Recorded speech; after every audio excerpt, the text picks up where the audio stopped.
बहुत प्रचलित कथन है कि पुत्र की परख विवाह के बाद, पुत्री की परख जवानी में, पति की परख पत्नी की बीमारी में, पत्नी की परख पति की गरीबी में, मित्र की परख मुसीबत में, भाई की परख लड़ाई में, बहन की परख जायदाद के बंटवारे में और औलाद की परख बुढ़ापे में होती है।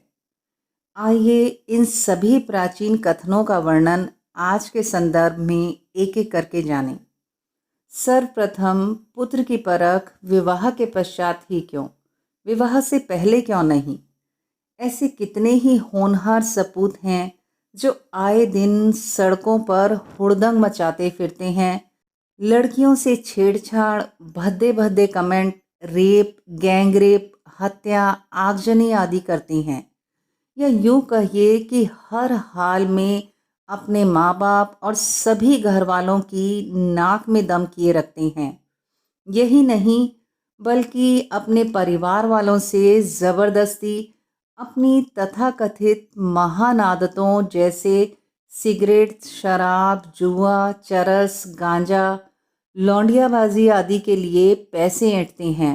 अब कोई हमें समझाए, विवाह से पहले की इन सब आदतों का संबंध शादी के बाद के व्यवहार से कैसे है, और आप इन सब का दोषारोपण आने वाली बहू के ऊपर क्यों करेंगे?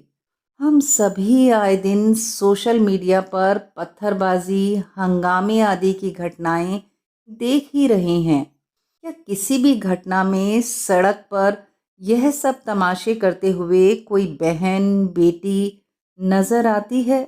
नहीं ना।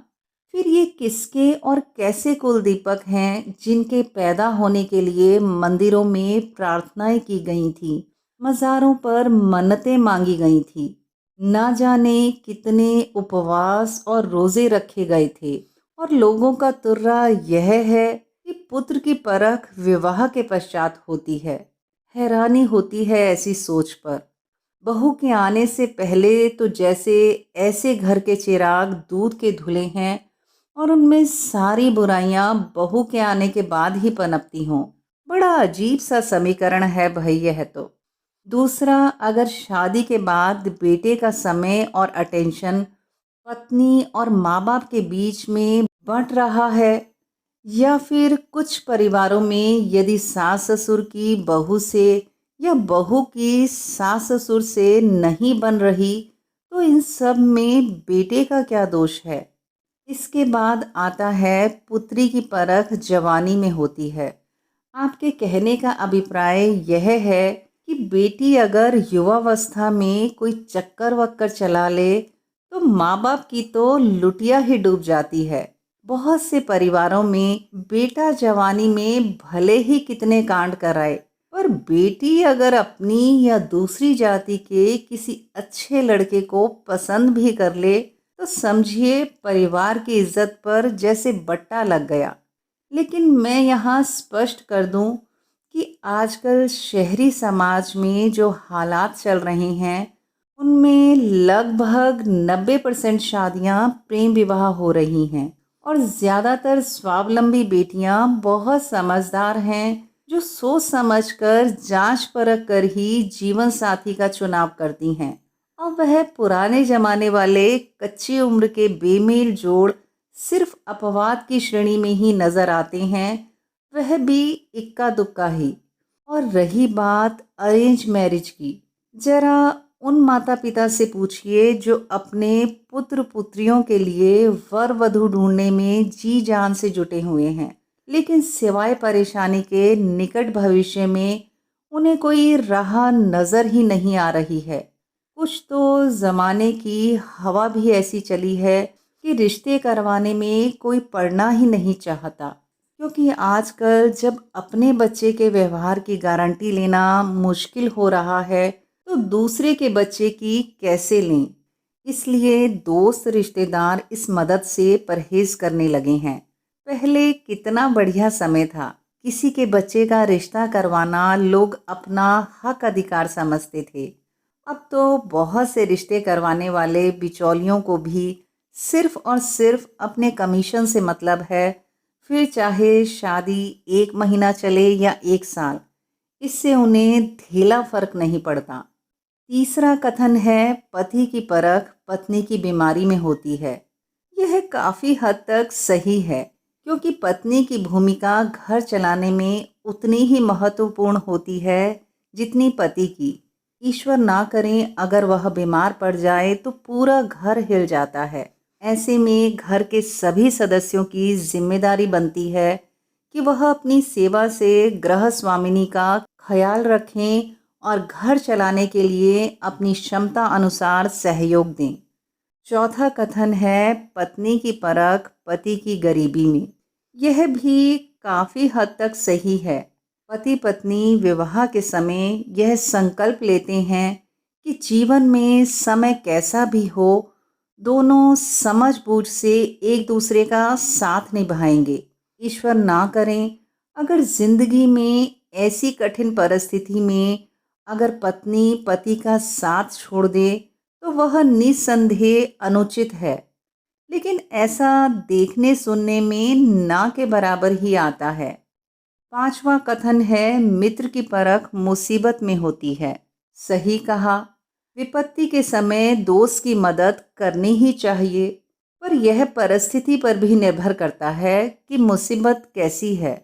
घोर कलयुग के ज़माने में अगर परम मित्र जी कोई कर्म कांड करके आए हैं, जैसे रेप, रोड रेज, हत्या, आगजनी, भीड़ पर पत्थरबाजी, देश के खिलाफ नारेबाजी, लड़कियों से छेड़छाड़, दारू ड्रग्स में अपनी संपत्ति लुटाना आदि, तो ऐसे में प्रिय मित्र की मदद कैसे की जा सकती है।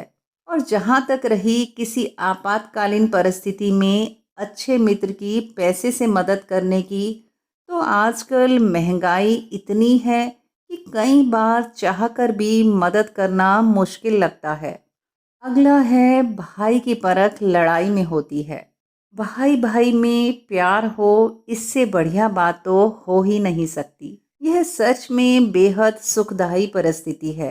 अगर हमारा आचरण सही है तो किसी दूसरे से लड़ाई क्यों ही होगी जिसमें कि भाई को हमारा साथ देना पड़े।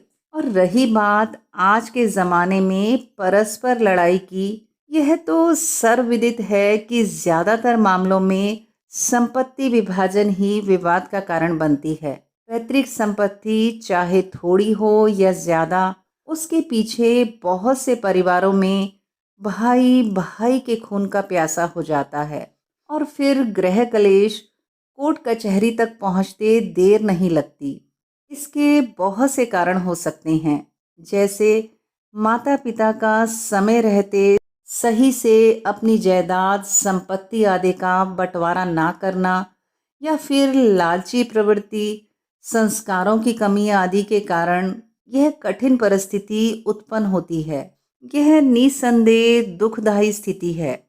इसके बाद है, बहन की परख जायदाद के बंटवारे में होती है। इस कथन के बहुत से पहलू हैं और भारतीय समाज के संदर्भ में यदि हम इस विषय में बात करें तो यह अति संवेदनशील मुद्दा है। अगर भाई बहन में आपसी प्यार है तो संपत्ति का बंटवारा जैसे विषय दोनों पक्ष के लिए इतना अहम नहीं होता। हाँ, संपत्ति विवाद में मनुष्य यह भूल जाता है कि दुनिया की कोई भी संपत्ति सदा के लिए उसकी नहीं है। सिर्फ कुछ समय के लिए उसका नाम अवश्य उस पर लिखा जाता है, लेकिन आमतौर पर हर 1-2 पीढ़ी के बाद प्रॉपर्टी पर नाम बदलना अवश्यम भी है। अभिप्राय यह है कि आज किसी की है तो कल किसी और की होगी और परसों किसी और की, और यह सिलसिला सदियों तक यूं ही चलता रहता है। अब हम बात करते हैं आखिरी वचन की। औलाद की परख बुढ़ापे में होती है। बिल्कुल सही बात, किंतु विवेचना करने के लिए यह एक बहुत लंबा विषय है। हाँ, इसके कुछ पहलू मैं अवश्य छूना चाहूँगी। लगभग हर माता पिता अपने पूरे तन मन धन से बच्चों का लालन पोषण करते हैं। साधन संपन्न माता पिता को बच्चे पालने में काफ़ी सुविधाएं रहती हैं, लेकिन साधनों के अभाव में बच्चों को बड़ा करना इतना भी सरल नहीं। फिर भी बहुत से माँ बाप अपने ऊपर कमियां करके बच्चों की सारी ज़रूरतों को पूरा करने का हर संभव प्रयास करते हैं। फिर ऐसा क्यों है कि कुछ बच्चे बड़े होकर अपने माता पिता को नहीं पूछते? इसके पीछे कई कारण हो सकते हैं। सबसे पहले, अगर बाल्यावस्था में बच्चे की तरफ पूरा ध्यान नहीं दिया गया है, जैसे नौकरी या पारिवारिक समस्याओं आदि के चलते बहुत से बच्चे किसी डे केयर सेंटर में पलते हैं। इसके अलावा घर में निरंतर झगड़े या मानसिक या शारीरिक शोषण की वजह से बच्चों के मन में कुंठा या अवसाद भर जाता है और वह अपने जीवन में सही मार्ग से भटक जाते हैं। कई बार माँ बाप अपने ही बच्चों में भेदभाव करते हैं। इससे भी बच्चों के कोमल हृदय पर बुरा प्रभाव पड़ता है। माता पिता का ज़रूरत से ज़्यादा कठोर रवैया भी बच्चों के गलत व्यवहार का उत्तरदायी होता है। लेकिन कभी-कभी माँ बाप का अधिक मित्र स्वभाव भी बच्चों को सिर चढ़ा बना देता है। कई जगह ऐसा भी देखने में आता है कि माता पिता अपनी सोशल लाइफ में इतने व्यस्त होते हैं कि वह बच्चों को बोझ समझकर घर पर छोड़ देते हैं। इन सब का भी बच्चों के नाजुक मन पर विपरीत प्रभाव पड़ता है। इन्हीं सब विभिन्न कारणों के चलते बच्चों और माता पिता में दूरी बढ़ जाती है। इसलिए हमें समझना होगा कि जीवन में यह तो लेन देन का सीधा सा सिद्धांत है। जैसा व्यवहार हम अपने बच्चों को देंगे, हमारे बच्चे ठीक वैसा ही हमें लौटाएंगे। आज अगर हम अपने बच्चों को प्यार, विश्वास, सम्मान और समय देंगे, तो हमारे बच्चे भी निश्चित रूप से हमें वही लौटाएंगे। तो दोस्तों, अंत में मैं यही कहना चाहूँगी, पुराने चले हुए सभी कथनों को हमें आज के समय के हिसाब से जांच परख कर ही तोलना चाहिए, न कि उनका अंधाधुंध अनुसरण करना चाहिए। हाँ, इस विषय में आपके क्या विचार हैं? कमेंट सेक्शन में कमेंट करके अवश्य बताइएगा। अगर आप यह ब्लॉग पढ़ना चाहते हैं तो शुद्ध देसी थॉट्स ऑन वर्डप्रेस पर जाकर पढ़ सकते हैं। उसका लिंक मैं नीचे डिस्क्रिप्शन बॉक्स में शेयर कर रही हूँ। धैर्य से मुझे सुनने के लिए आपका हार्दिक आभार। धन्यवाद।